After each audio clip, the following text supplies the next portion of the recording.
Jam today. We're going to be talking to a few people who are themselves on the front lines of crisis care. So this is a day in the life of crisis care, part 1, someone to contact. Next slide. Quick reminder, keep yourself on mute so we don't get background noise, and really good idea to put on the speaker view. Feel free to put questions in the chat. As I'm able to, I'll pull those out, but also many of the presenters will be able to respond as well. And get ready for the hot seat trivia poll. We said this before the meeting started, but there is a new ASL feature. It's either under your button that says interpretation or the button that says more. And you can click on that. You can see the ASL sign language interpreter, or you can also click on transcript and watch the transcript live.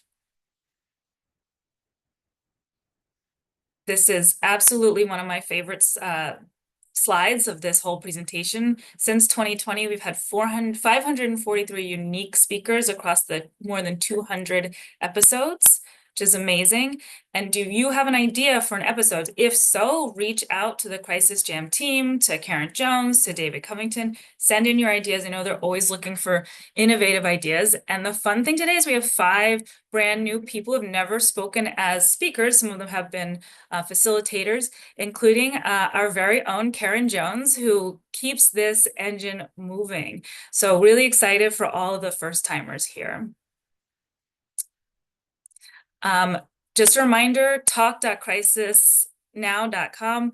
You can, of course, get all of the resources that are on there, but a new feature is that we are also live streaming these episodes. So as you know, since you're in this room, you do have to pre-register for the Zoom. If for some reason you're having trouble with that, or if one of your colleagues is, you can watch the live stream on YouTube. But we do encourage you to try to pre-register and come here, because this is really where the majority of people are, where the conversation and action is happening. And that button on the left, the Register for Crisis Jam, is how you do it. Make sure to share it with all of your colleagues. And you can also see, of course, all of the old episodes on YouTube, but the most recent one is linked here, as well as various other resources and news. And this is great. You can kind of see how the YouTube page is set, the variety of episodes. I think almost all of the episodes across the, 5-year history are up there, or a good chunk of them. So tons of good information. And just want to highlight some upcoming sessions. As you all know, we've been doing more of the Crisis Jam debates. It's an amazing opportunity to hear from big thinkers in this field and hear their differing opinions on what will work well, and dig in deep and into a topic. So upcoming next, we have a great one on 988 sustainability, and particularly around should states enact the legislation that includes a 988 fee. So we'll hear the pro and con on that. We also have a future one in June. Crisis facilities should require parents to stay during a crisis. We have the person who's going to take the affirmative on this. We do need someone who's going to take the negative side. So if you have suggestions, again, reach out to Karen, to David. And same for this. We're going to be talking about coordinating follow-up care and crisis services, and how that requires a high-tech solution. We need an affirmative and a negative on that. Also, if you did not see the last live and on location, it's very much worth going back and taking a look at that. We're really focusing on the types of facilities that serve as direct law enforcement drop-offs, really about keeping people out of the hospital, keeping people out of jail. The next one that's going to be coming up in June will be we'll look at Columbus, Ohio's, in Franklin County, a facility that they are building there. It will have 60 recliners, and 16 inpatient beds as well. So a really fantastic facility that the folks in Franklin County and in Columbus, Ohio, and Ohio in general are building.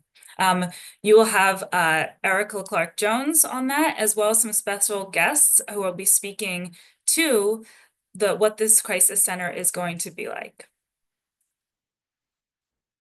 Okay, now for the latest news. For those of us who are Marvel fans, or for those of you who are not, there's a new movie out right now, Thunderbolts, and it really addresses suicide and mental health in a way that previous Marvel movies have not touched on, which is great because these kinds of movies obviously have huge popular impact. So it's another way to make discussion about mental health more common. And the director and star have praised Marvel for this. So there's a great news clip that you can find on the website. And we might also drop the link in the chat as well.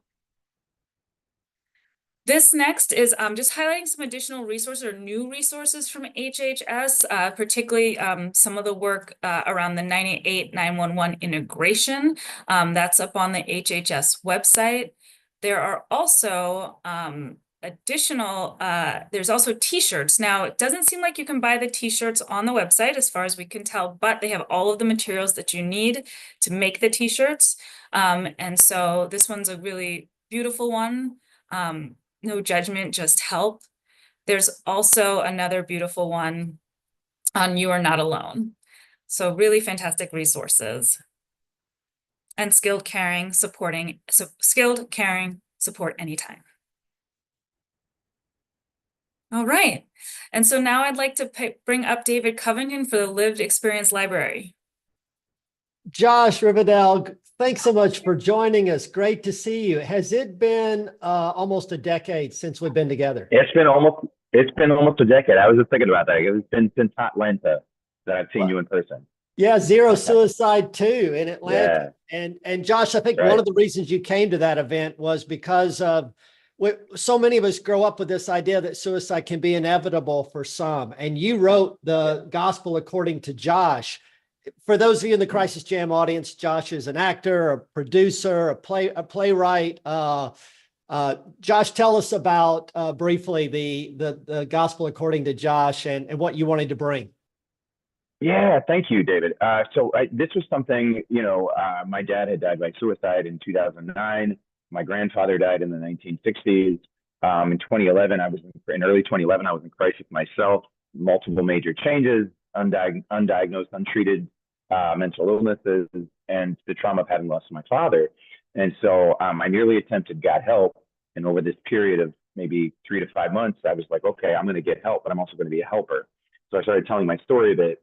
And then I was like, okay, like I have this play that the book was eventually based on, and the play itself did really well in New York City. And so, and I realized that after I had done this play in New York, and it was just supposed to be regular theater, I was like, there are people who are talking to me about getting help afterwards. And I wasn't really equipped about that at the time. So I went and wrote this book based on the play, and then kind of expanded and got a lot of training and different things. So then when I was able to tell my story again, I was able to resource people properly and also have some of the background. So I really wanted to show people just kind of what you said, David, that this is not inevitable.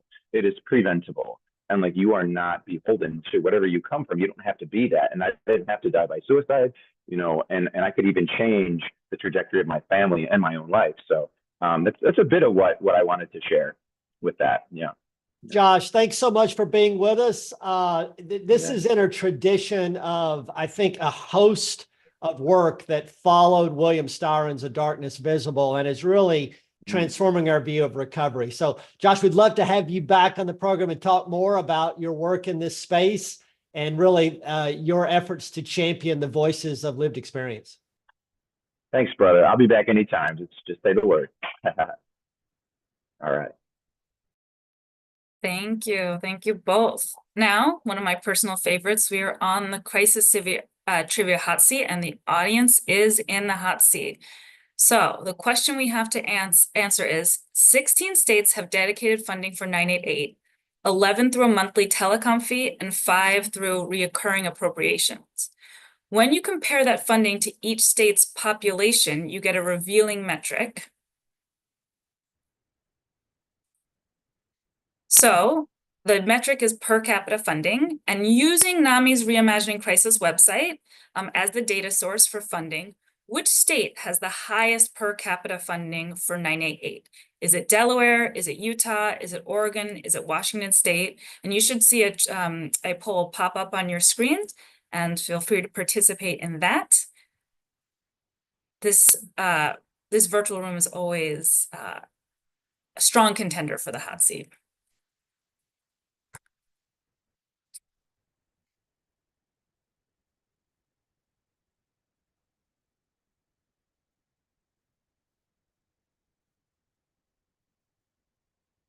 Karen, are we having a technical? There it is.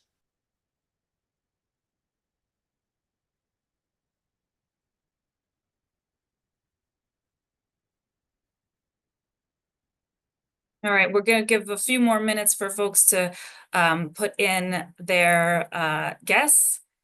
And here we go. This is the data that we looked at. It was on it's on NAMI's website, because you can see it as well. Right here, you can see which states have a fee in yellow, which states have a recurring appropriation in green, and which ones are pending a fee bill. Here's how much money each of them have invested in this resource. And here's the population. So what that gives you as a final answer is the dollars per person. And so you can already see the answer here if you're a quick reader, but, and this is the funding overall, but the answer is Utah, which actually 32% of folks said yes to. So congratulations, that is the majority, that is the largest group of us here. But also you weren't off by much if you thought it was one of the other states, because Delaware is the second highest per capita, Oregon's the third highest, and Washington is the fourth highest. So big thanks to Representative Steve Illison and his leadership in Utah for pushing forward this really significant investment in the 988 resource.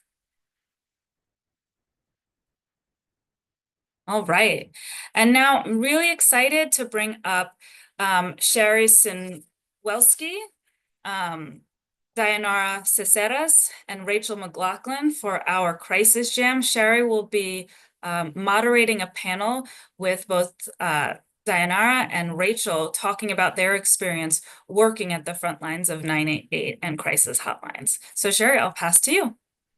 Thank you so much, Aisha. I'm happy to be here on Crisis Jam today. Just a moment about myself. My name again is Sherry Sinowski, and I'm the Vice President of Crisis Care at D.D. Hirsch Mental Health Services. I've been working in the field of crisis hotlines pretty much my entire career for over 30 years, and actually started as a crisis line counselor when I first began this work. And it's just amazing to take a moment to reflect on the changes that have happened over the last 30 years. I literally remember taking my first calls on the hotline, taking notes on paper. That's how we did our notes on each call. And we had index cards in a plastic box for referrals. So we have come a long way, and I'm just so excited to be able to share a little bit today with Dayanara and Rachel about their work now as crisis line counselors for 988. So I'd like to just first start by allowing them to introduce themselves. We'll start with Rachel. Rachel, can you just tell us a little bit about who you are, where you're from, and what you do? I know you both have long histories in working on the crisis lines as well. Hello, I'm Rachel McLaughlin. I've been in crisis work now for 8 years and some change. I'm currently with Protocol Services. I had originally started at a call center in Colorado, which is where I'm from. I'm in the Denver metro area. I accidentally sort of fell into crisis work, but it was something I was good at, and it was something I loved, and I haven't left in the last 8 years, which is a long time for me. Thank you, Rachel. And Dayanara, tell us a little bit about yourself. Yeah, hi everyone. So my name is Dayanira Cáceres, and I am a bilingual program coordinator for the Suicide Prevention Center at D.D. Hirsch Mental Health Services. And I have been in crisis work for 5.5 years. I started as a volunteer. I worked as a bilingual crisis counselor, as a supervisor. So I've held many roles in which I've really been able to support individuals. And kind of like Rachel mentioned, I've learned I'm passionate about it, and here I am still. Wonderful. Dayanara, you told us that you work as a bilingual program coordinator. Tell us a little bit about what that means, specifically the bilingual part, and why you think that's an important aspect of 988. Yeah, so at the Suicide Prevention Center at D.D. Hirsch, we have several Spanish dedicated programs where we have counselors who specifically respond to Spanish help seekers. And as a crisis counselor for those lines, it was it's really important because that population needs a lot of support, the Hispanic population. Mental health is something that is not often talked about within that population. So being able to inform them about suicide, about how they can help their loved ones, has been really impactful for our help seekers. Thanks.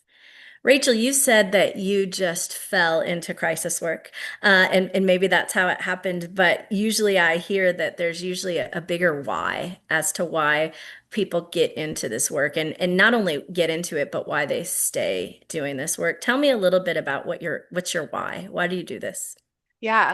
I mean, I've always known that I wanted to help people. My original sort of stint into behavioral health was in substance use. Um, and I ended up getting laid off, and I had someone that said, "Hey, come over here." And so that's kind of how it ended up in crisis work. But then, I realized that I can really make a big difference. And that way I was good at the work.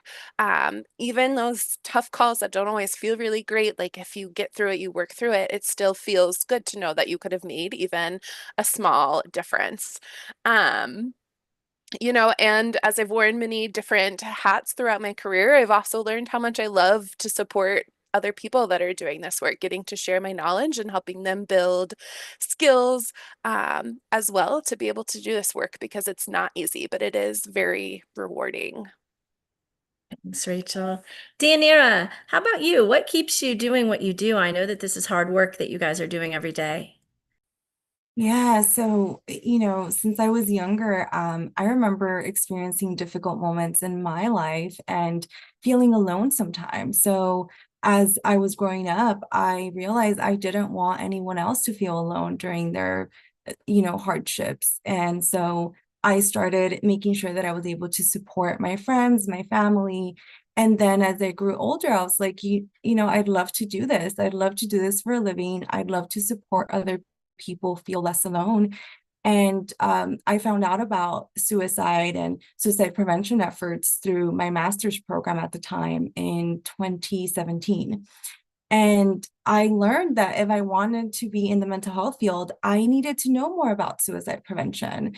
And I came across Dee Hirsch and I applied as a volunteer, and the rest is history. But I love what we do. I think it's important work. I wish everyone was in this field. So yeah, that's what keeps me here. Awesome. So you guys can talk with a variety of people during shifts on the lines, chat or text with them depending on what modality you're using. And you never really know what's going to be on the other end, right? And sometimes it's a suicide call, as Deanira said, and sometimes it's not. Some people have crises that are more personal or more specific to the situation that they're going through. And I'm curious, what kind of training have you all received to help you to feel confident in doing this work? So tell us a little bit about how you prepared to become a crisis counselor. Rachel, maybe you'll start us off. So I've had a few trainings. I had a training at my first center here in Colorado. And then I also went through protocols training, which I thought was really great.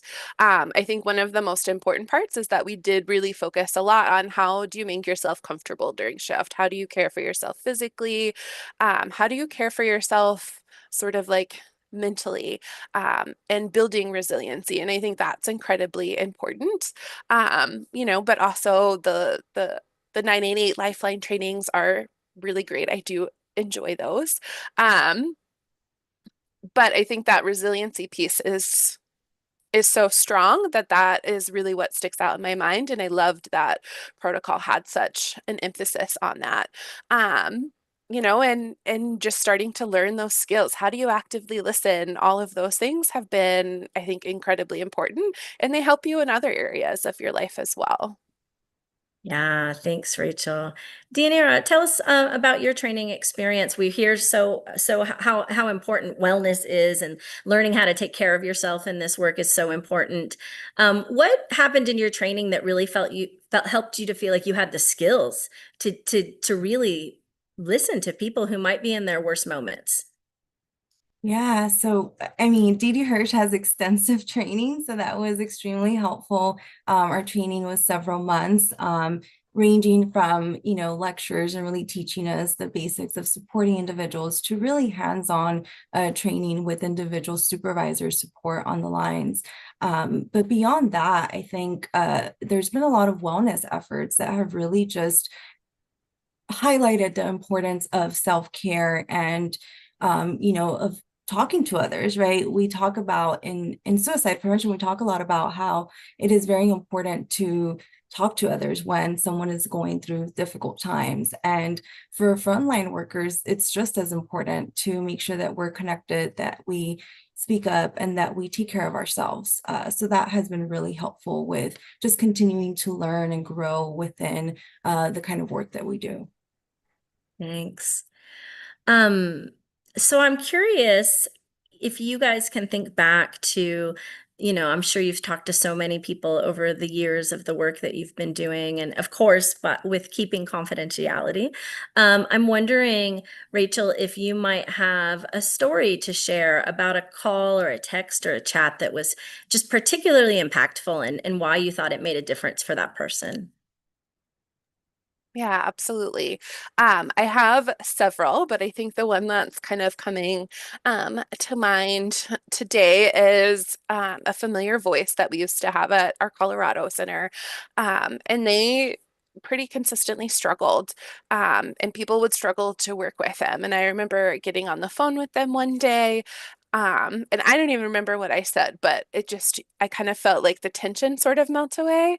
And I was like, oh, my goodness, thank goodness. Like it really felt like we were making some like true progress that day and we had good connection. And in that one event, especially whenever I worked with this caller, it really helped, us have rapport down the line in different situations to work through different, moments where they were thinking about killing themselves. And they were quite, I think, high risk, honestly.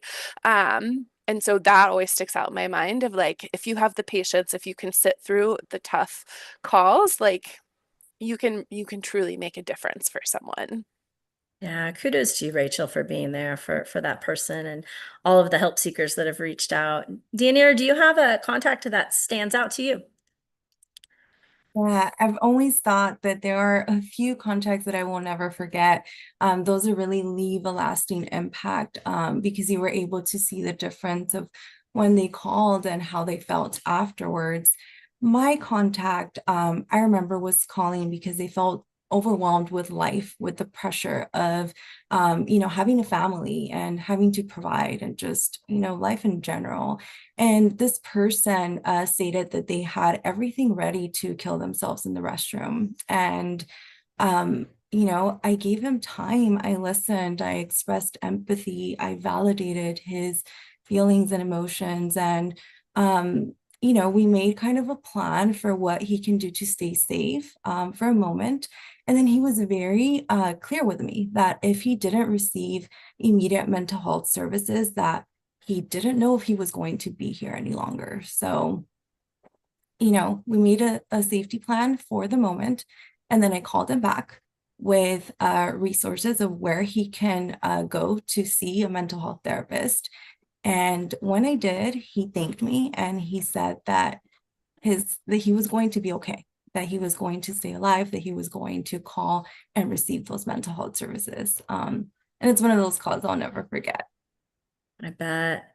Deanira, when I hear you say that, this series that we're doing, A Day in a Life, it's going to focus on the crisis care continuum for 988.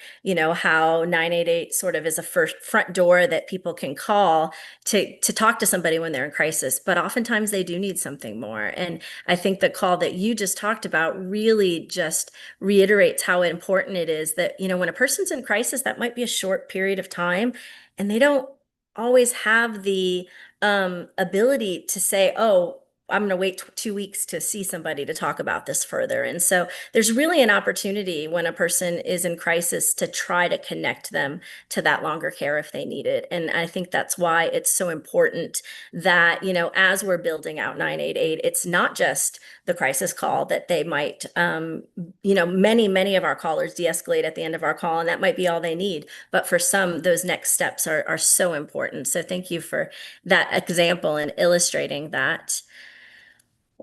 We all know that sometimes when we're working, we have bad days, right? And maybe we even have kind of our worst days. So tell me, what are some of the tough things about being a 988 crisis counselor? What would be a worst day scenario for you, Rachel? Yeah, so sometimes it just feels like you get a theme of calls and they're all sort of similar. And I think the ones that stick out in my mind are like the ones where maybe someone's had bad experiences and it's really hard to break through. And they are sort of like, you know what, this isn't going to help. I don't even know why I called. And if you have, a couple of calls like that, that can be really exhausting. And just like that, sometimes that emotional toll is a lot. And now I forgot what I was going to say. Good time to forget. But yeah, that's kind of what comes to mind is when, you have a few tough calls after tough calls, people are angry, they're upset, they're not feeling like there's much of a difference. And I always have to sort of remind myself in those moments that even if somebody hasn't greatly changed, like I probably did make a difference being an open ear and just listening for a little while.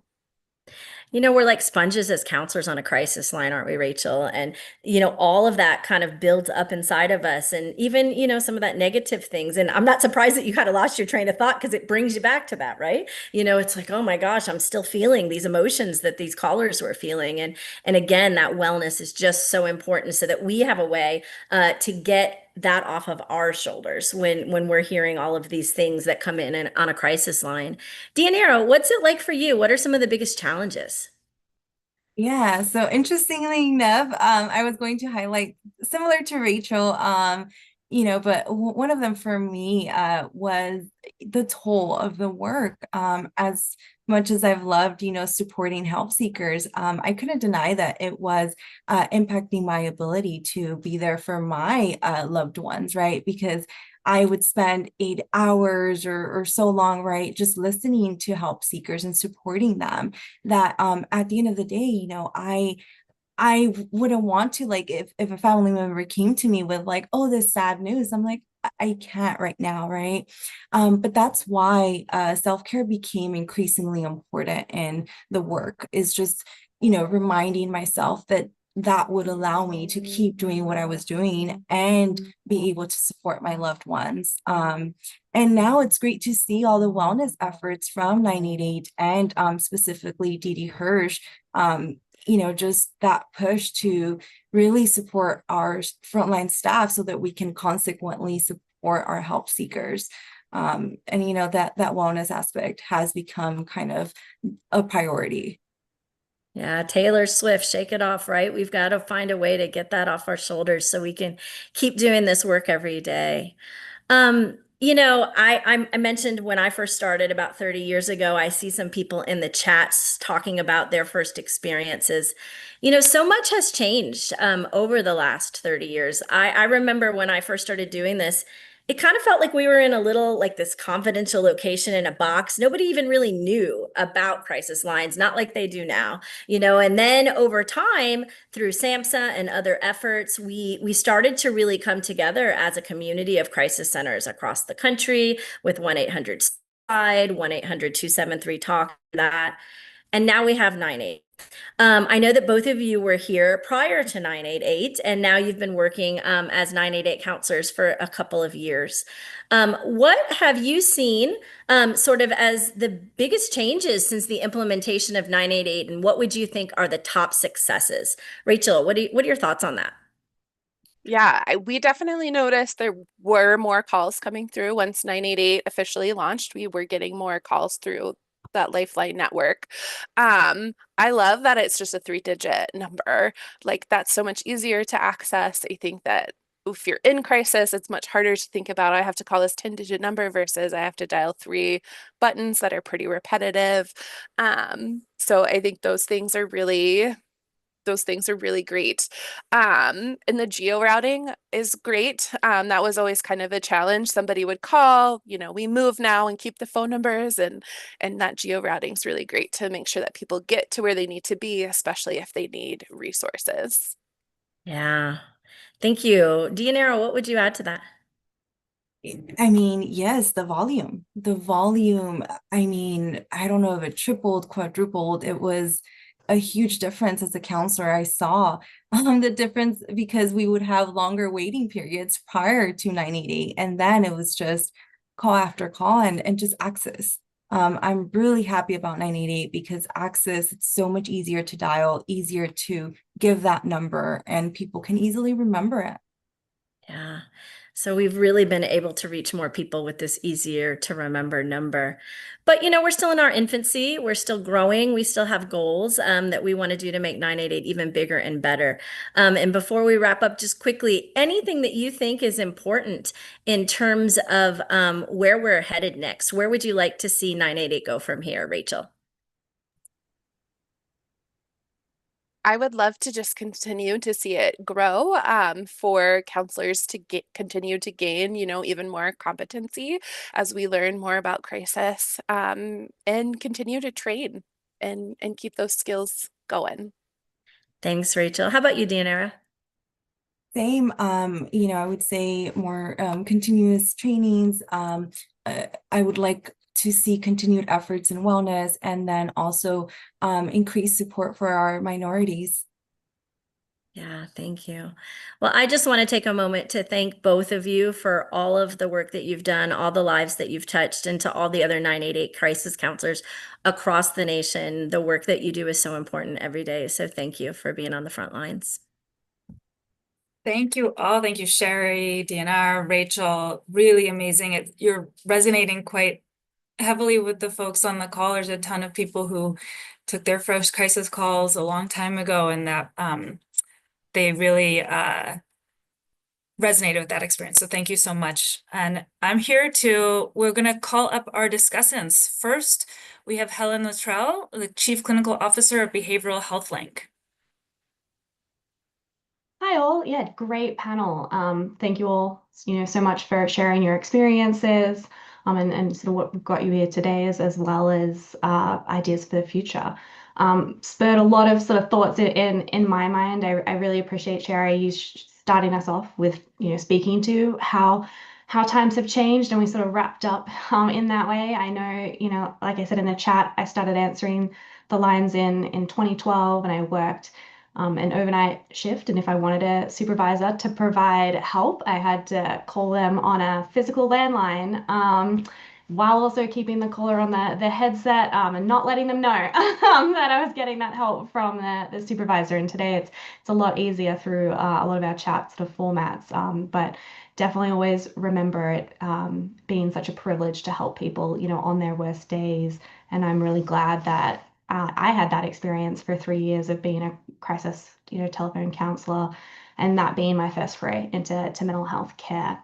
I know, Deandra, you shared about how important it is to help people feel less alone, and I totally resonated with that as well, because I think that's so important for everyone really to hold central when we're doing this work, because we do get such a vast variety of people calling us, and sometimes people just need to know, I'm not alone. And it comes back to those basic crisis skills that Rachel, you spoke about, important in training, those active listening, validating, and just really being that empathetic ear, and slowing down and not necessarily having to jump to planning or providing resources. That in itself is so healing and makes such an impact into people's lives. And I feel like that can be sort of a common mistake some newbies make. But when we ground ourselves in helping people not feel alone, that can be really helpful to remember those skills. And I definitely loved how much we focused in this panel on the importance of self-care. I think that's crucial to make sure that this work is sustainable. It's not just a job, it can be a career for years. And so I love that this panel highlights that really, really well, to be able to get through those harder moments that occur on the lines, whether it's we're being yelled at or getting maybe back-to-back calls where we're not, feeling like we're making that much of an impact, or, absorbing those emotions of others. We know it's a high turnover field, and so I'm definitely really happy to see that increase in investment go to taking care, of people that are spending their jobs taking care of others and really making a difference. So I also loved, Sherry, you shared that mantra to get through the hard times. So just to reflect that, to shake it off. I love pairing that with like physically getting up and shaking off when we're having that harder day. But yeah, being able to lean on your supervisors, your peers is so important to help not take things personally during this work. And so I think that you all shared a lot of great insights into the day in the life at a crisis center, and appreciate you all. Thank you so much, Helen. That was great reflections, and completely agree. It really resonated with me to hear about how the folks on the line took care of themselves in the process of taking care of other people, which you can hear the passion that everyone brought, and also the real challenge with doing this kind of work. So our very own Karen Jones, welcome. Thank What you. were your Thank you. reflections? I just wanted to add that through the Crisis Jam, through my work with Recovery Innovations, I've spoken to a lot of different areas of crisis counselors, from call centers to facility crisis call center work to inpatient. And the thing that has really hit me is the mission that drives so many of our staff members that answer that call every day. And I think that needs to be recognized, because there is a strong motivation to take that call every day. It's not an easy job to do, and especially when you don't know what that day is going to look like, what that call is going to look like. Is this going to be an abusive caller? Is this going to be a caller that I can help? Or is this going to be someone that hangs up on me and I don't get to help them? You just don't know. And so that self-care aspect is pivotal, with the high, otherwise the burnout rate is going to be just astronomical. So I just think that is a really important piece of this. So I wanted to just reflect on that, and I'm wondering if any of our panelists would like to share any things that they do or have in place to balance that aspect of self-care in order to be able to answer the call every day. That's great. That's a great question. Do any of the panelists want to jump on quick to answer that? Yeah, I can share. Or Rachel, did you want to go? You go ahead. Okay. So I make sure to exercise, to be active. It's really made a world of difference for me. And then make sure to spend time with my loved ones. Make it an actual effort, because life can get in the way. So just making sure that is also a priority for me really helps. It's fantastic. Rachel, did you also want to jump in? Yeah, I agree. Like the physical activity, most of my breaks, I jump outside and walk my dog for a few minutes. But I also journal, and I always sort of am one of those kind of people that tend to see everything that's wrong. So I do force myself to think about what went well, what were my things. And I think that's really important to shift our perspective towards what did we do well, what went well. And journaling in general is great. Therapy is also really helpful. Making sure you have people to talk to, just making sure that you have a life outside of your work is incredibly important, so you can kind of blow off some steam. Absolutely. I mean, all of us who are in the helping professions, it behooves us to remember that, we also need help. We also need a place and a way to keep ourselves healthy. So thank you so much. And one of the other things that I noticed, and I appreciate, Sherry, you bringing this up, this is a little bit of a pivot, but He talked about what it was like when you first started your career at a crisis line and what it looks like now when Rachel and Diana are working. And I think a lot of folks in the chat noticed this, but to just hear how much change and how much progress we've made over that time, it's a good reminder that even though this work might feel slow, implementing new policies, new programs, it really does change over time for the better. So thank you all so much. There was one question in the chat that I don't think we were able to get to. I'm going to read it out loud, and if any of you are able to answer in the chat, that'd be great. Has a coworker, someone who's not in crisis, ever approached you because they have a problem, maybe with substance use, and how did you help them? And if either any of you have a perspective on that, please feel free to answer in chat, or quite frankly, anyone else in the room as well.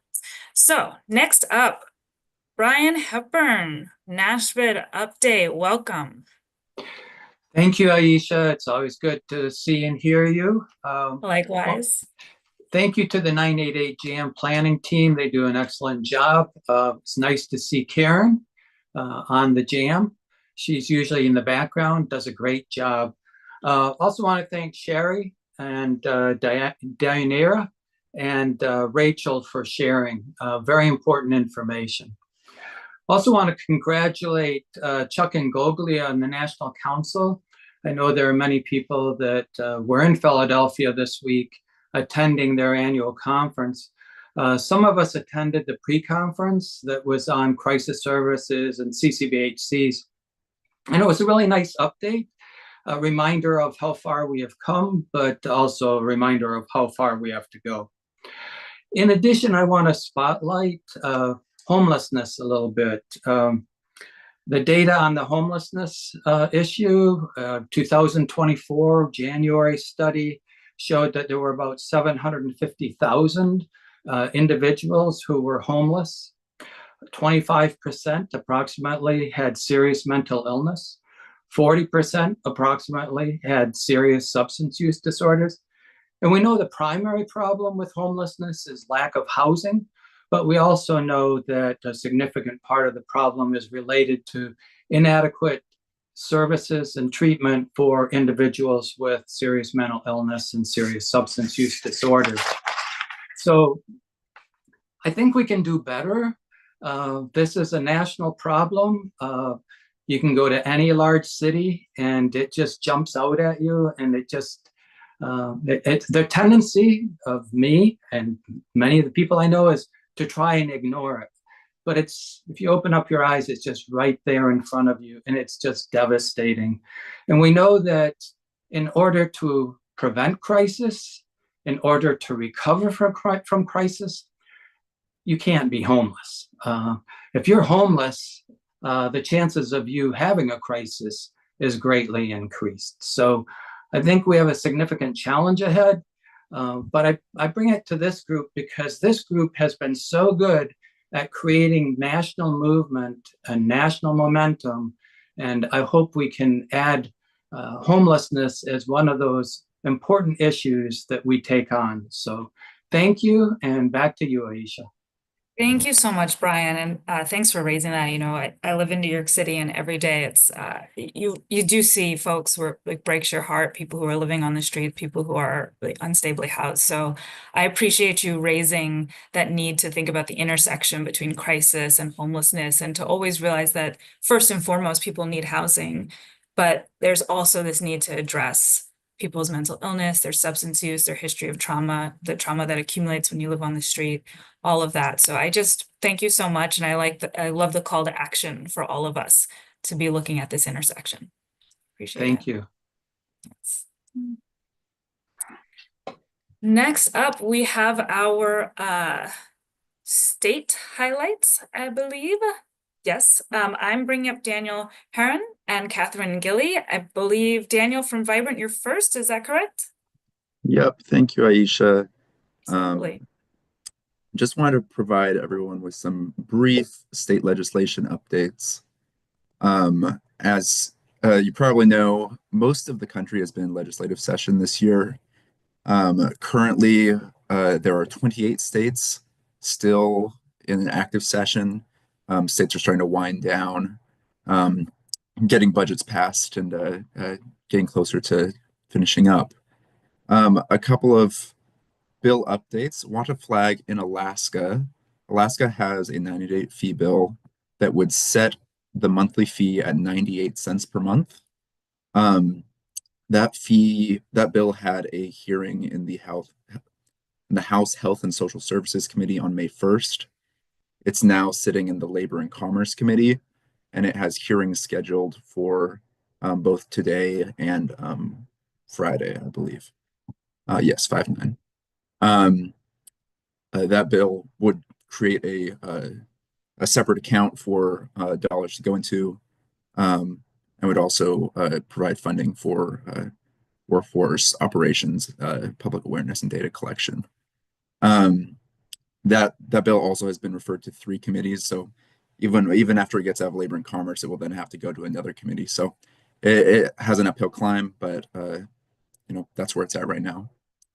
I also want to highlight Hawaii House Bill 1462.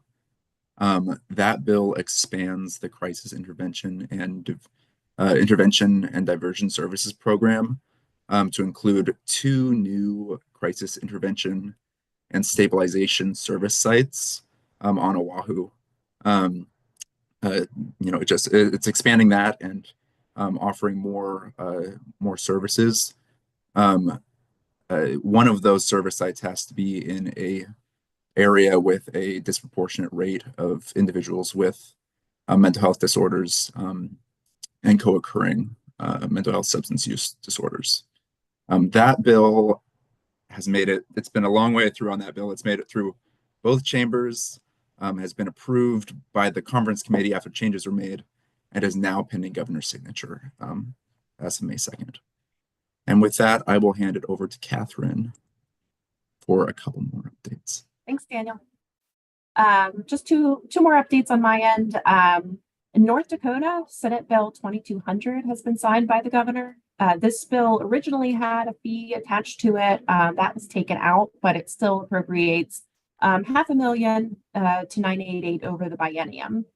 And then also in North Dakota, another bill signed by the governor, Senate Bill 2021, and that will direct a study to look at 911 and 988 fees and revenue. So promising progress there. And then Rhode Island had a pair of companion bills that would have added 988 to their existing 911 fee. So we understand that there's typically a surplus in that revenue source. But that it looks like as of yesterday evening, that bill has been held for further study. So it looks like that will not happen this year. That's all I've got for state updates. Thanks, Aisha. Great. Thank you so much, Catherine. Thank you so much, Daniel. And you guys are seeing this fee slide again. Just want to remind you that we have an upcoming debate on 988 fee legislation next week, and the pros and cons of that around sustainability, et cetera. So definitely tune in for that. Next, I'm calling up Tina Soma for the Tech Corner, evaluating empathy of generative AI tools. I know I've seen a lot of my friends starting to use AI to help manage their own emotions. So I'm very excited to hear about your research. Thank you so much, Aisha. Yeah, thank you so much. And, I'm really resonating with how folks, thank you so much for talking about personal experiences and working in the crisis call centers and working with help seekers and being call responders, and how the technology in that realm has really increased quite a bit to support call takers. And in the same vein, technology is also exploding in the greater public, that a lot of folks are accessing help, support, and care in a lot of really interesting ways, which also the regulation needs to catch up with it. Research needs to catch up with it. We need to make sure that folks are safe when they're accessing some of these Gen AI tools. Next slide, please. So we know that we've got a couple chatbots, conversational bots that are based on generative AI technology. So again, that is these large language models that are fed a ton of data. I can't even describe how much data they're fed, and that they're coming up with responses to different types of situations and different types of conversations that are not pre-labeled, pre-recorded, or predetermined. So that's what a generative AI conversational bot or chat bot is doing. We have some that are really focused on mental health conversations specifically, and there is more research that's being done to evaluate bots like WISA and WOBot on I saw one randomized control trial. I believe it was for WOBot, comparing the client-reported depression and anxiety symptoms as compared to a waitlist control of folks using some of these chatbots. So the research is catching up with the technology. We've also got the side of folks who are using large language models like ChatGPT, Gemini, Llama, Claude, that are not specific and unregulated for the mental health space. And folks are having conversations with these chatbots and reaching out to support for a variety of reasons. I think we could all come up with a lot of different reasons, especially with folks who have done a lot of crisis work, that are folks feeling too nervous to reach out to a human being? Does it feel too scary? What is the process of dialing even just that short 3-digit number onto your phone and then having what could be too much of a vulnerable interaction with a person on the other side, that perhaps talking to a computer might be a little bit easier, more accessible, and might decrease some of those barriers. Some of the issues that we see with that, again, is that we have this unregulated large language model that is producing text that folks are interacting with, and we're unsure about, is the large language model providing statements that are within the best practice or evidence-based practice that we have and that we know helps folks get better? Are these statements empathic? Are some of these statements dangerous or harmful? So what we've got is different research groups who are also evaluating these large language models in addition to these more controlled conversational bots that are specific for mental health. Next slide, please. So this particular group, Gabriel and colleagues, came out with a recent study that they wanted to test the quality and then also the potential biases of an AI-based chatbot and conversational agent. So they looked at ChatGPT. They did 3 types of evaluation in this particular paper. It's pretty meaty, and so if you go and read this article, I've got the citation in a couple pages, in a couple slides. Chew through it slowly. Again, some of these are pretty hairy and pretty meaty, and I have to take a lot of time to digest them as well. So the essence of it, they did 3 types of evaluations. They did a clinical evaluation, so they had psychologists go through and actually rate based on their epitome framework, which looks at emotional reactions, interpretations, explorations, and then cultivating change talk from the motivational interviewing treatment integrity scale, the MIGHTY, on what is the content of the type of responses that are coming from ChatGPT. They did an evaluation of empathy. So the kind of meta experience of this, they used an AI-based classification model. So again, that's labeling statements that are coming from ChatGPT that have already been identified and labeled by humans in order to train the model. So that's not a generative AI model, that's a classification AI model to say, what is the empathic content of this statement? So they used AI to evaluate AI. That is the meta statement of what they're doing here. And so again, much like we have a problem with evaluating the very large amount of content that's coming from 988 and crisis counseling lines, we're also going to have the problem of being able to evaluate at scale the kind of content that is coming from folks interacting with these large language models. So we're using AI to evaluate AI and empathy. And then these folks also did an evaluation of bias. So when interacting with ChatGPT, they provided statements with explicit identifiers of race. I'm a 32-year-old white woman. I'm a 32-year-old Black woman. I'm an Asian American person. I'm Vietnamese. Whatever statements that were very explicit identifiers of race. And then they used implicit identifiers of race. I gave an example here of one of the statements that was provided to ChatGPT. So being a 32-year-old girl wearing my hair natural. So that was an implicit identifier of race. And they wanted to see what was the difference in empathy across different types of racial identified groups of folks on, was the bot more empathic towards certain groups based on what their either implicit or explicit identifiers of race was. So what they found in this study is ChatGPT performed pretty well in emotional reaction exploration and then bringing up client change language. The psychologists who were the humans in the loop in this noted that some of the ChatGPT text was much more direct and might not be in sort of compliance or in adherence with motivational interviewing as an ethos of being really collaborative. ChatGPT performed less well on the interpretation piece and then less well on empathy. And also ChatGPT performed was less empathic when race was inferred versus when race was more explicit. And so some of the cautionary pieces that these researchers provide, and again, this is one drop in the bucket of a whole ton of research that should be happening and is happening right now, of we need to have continued model training for both statements of implicit and explicit racial identifiers, ethnic identifiers, cultural identifiers. We need to instill that cultural context into these models. Having some caution using large language models where the training parameters are really unknown for mental health conversations, and then caution surrounding those large language models in their ability to perform an evidence-based practice like crisis counseling, motivational interviewing, and cognitive behavior therapy. Thanks so much, Aisha. Thank you so much, Tina. I know we're all trying to catch up with the impact of these AI models on our life and also in how we do mental health work. So that's fantastic. Thank you so much. Next, I'm going to Stephanie Hepburn, Steve Appleton, calling you up. You're going to take us home. Thanks, Aisha. So I'd like to bring on Steve Appleton. He is the CEO and president of Global Leadership Exchange. And Steve, we're going to be quick, but one area I'd love to touch on from the article was language that you called parity of esteem, which is, I guess, parity of leadership. Could you flesh that out a little bit? Thanks, Stephanie, and hello, everybody. Thanks for the opportunity to join you today. The notion of parity of esteem has often been talked about in terms of mental health and physical health and giving that parity of esteem.